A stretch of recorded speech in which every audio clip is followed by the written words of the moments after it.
We've got a lot of thought-provoking stuff in the May issue of the Mover magazine this time.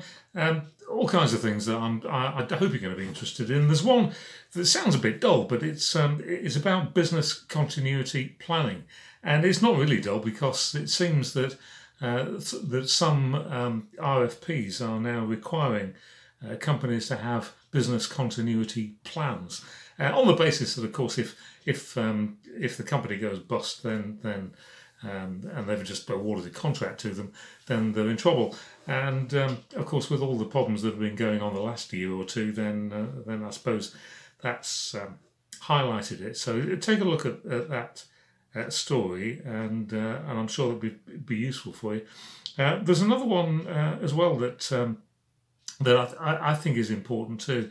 It's about GDPR for video surveys. Now, of course, if you're doing a video survey, then you're recording the inside of somebody's house and you're recording everything that they have, everything that they own, and then you're storing that information on a computer for some period of time. So there is obviously a GDPR issue with it, and the question of whether you are in breach of GDPR regulations or otherwise probably needs looking at. And so it's worthwhile having a look at that story, I think, and maybe just checking things out to make sure that you're not doing something that could come back and bite you later on.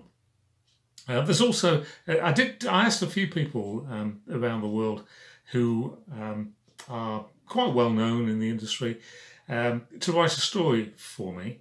And I said to them that I don't mind what the story's about. It can be about anything that you want it to be. And just give them a completely free rein. It can be about the moving industry. It might not be. It's entirely up to them. And Sebastian Laporta did one for the May issue, and it's about risk analysis. Now, but it's more than that. It's not just about risk analysis at work. It's about risk analysis in every walk of your life, and in that sense is really quite well, as I said at the beginning, quite thought-provoking. So do take a look at that one. What else have we got?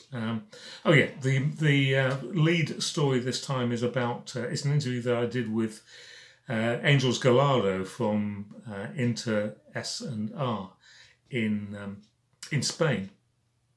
And she is running the company now. She's recently taken over from her mum. And of course she took over shortly before the pandemic hit, and so she's had a bit of a roller coaster. So thanks ever so much, Angels, for telling the story.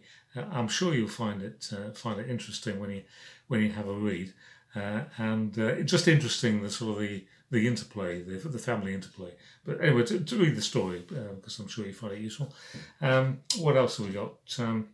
Oh yeah, I did an interview with Alpha in Denmark, because they just bought a relocation company. So they've moved more into the relocation business through acquisition. And because I'm a sort of a naturally curious kind of person, they sent me a press release telling me that they'd done it.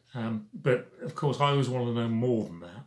I'm interested in what people have done, but I'm more interested in why they've done it. And so I did an interview with Heidi Rasmussen from the company, and she explained the background to it all. And again, I'm sure you'll find that interesting, so take a look. There's a story about the crisis in Venezuela. Now, I know that anybody that knows anything about that part of the world will know that Venezuela has some pretty serious problems at the moment. And we've done an interview with Clover from Venezuela.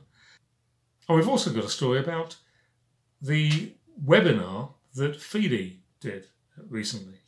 Now, that was about the sort of state of the industry. And there was a very interesting thing that came from that. It was a comment that Paul Bernard from Harmony made. And he said that he was talking about standards, standardization in the industry.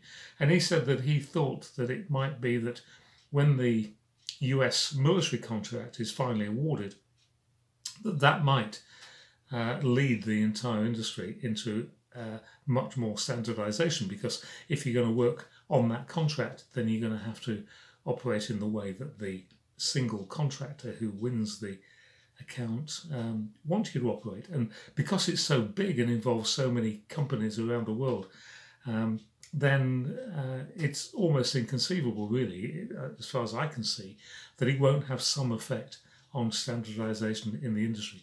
Read the story. It's not really, the most of the story isn't about that. It was just that one comment that was made that I thought was particularly interesting.